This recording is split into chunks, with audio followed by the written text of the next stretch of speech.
One two three. ওফ, দেখে তো দারুণ লাগছে, আর গন্ধে তো প্রাণ ভরে যাচ্ছে। আজকে পেটটা পুরো খালি করে রেখেছি, দারুণ মজা করে অনেকটা খাবো।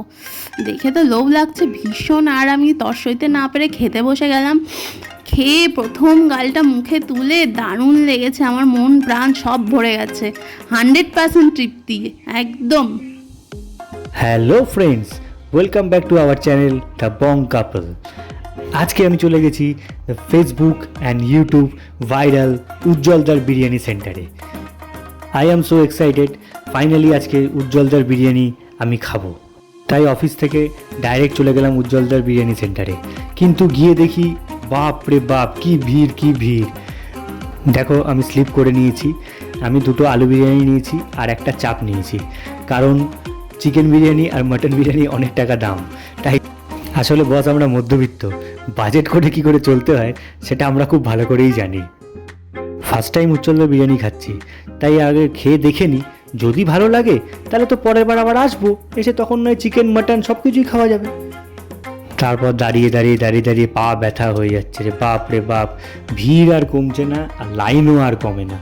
দাঁড়িয়ে দাঁড়িয়ে বোর হয়ে যাচ্ছি, মনে হচ্ছে আমি একা কেন এলাম, যদি কেউ সাথে থাকতো তাহলে একটু আড্ডা মারা যেত।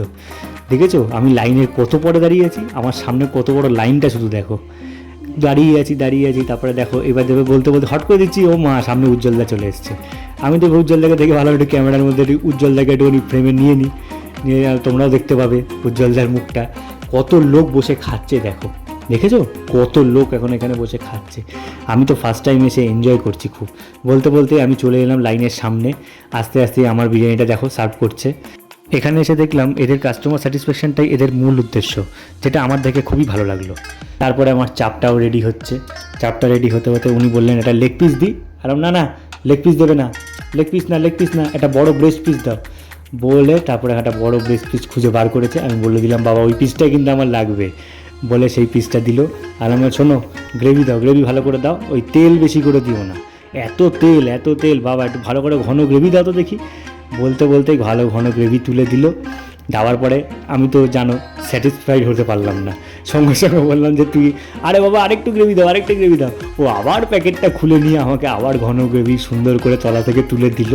আমি খুব খুশি হলাম। আমি বললাম না, এদের কাস্টমার স্যাটিসফ্যাকশনটাই আগে দেখা হয়। দেখো পাশে মাটন বিরিয়ানির হাঁড়ি, উফ, পরের বার আসবো মাটন বিরিয়ানিটা খাবো। মাটনের পিসগুলো 200 অ্যাভাব তো হবেই হবে।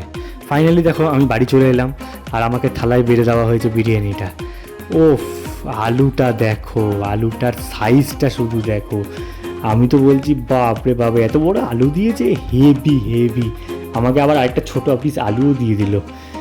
দেখো লং রেড চাল, খুব বড় বড় সাইজের, সবই ভালো। আমি তো দেখছি একদম ব্যারাকপুর স্টাইল, আমার দেখে তাই মনে হলো উজ্জ্বলদা পুরো ব্যারাকপুর স্টাইলেই বিরিয়ানিটা বানাচ্ছে। ভিডিওটা যদি ভালো লাগে তাহলে অবশ্যই লাইক করো, ফলো করো, আর সাবস্ক্রাইব করতে ভুলো না কিন্তু আমার চ্যানেলটাকে। তোমাদের কেমন লাগলো সেটা তোমরা অবশ্যই আমাকে কমেন্ট করে জানিও।